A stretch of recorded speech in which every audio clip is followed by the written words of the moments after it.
masalasida menimcha meni ismimdan ham ko'proq sizlar oxirgi vaqtlarda mendan qishloqi kim degan savolni ko'proq beryapsizlar. Umuman olganda men shu savolni xullas. Tilim aralashib ketdi, kechirasizlar. O, donat kelib qoldi.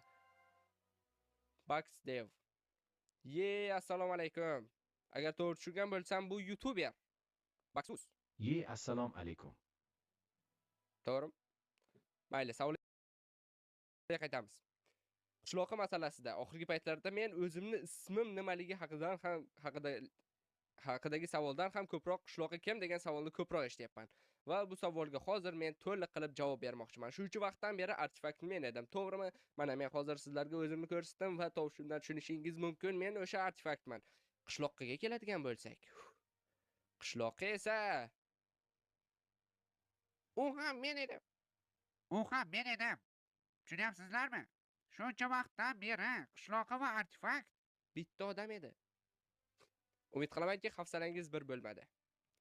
Ha, rostdan ham men umuman hazillashayotganim yo'q. Shuncha vaqtdan beri artefakt va qishloqi bitta odam edi.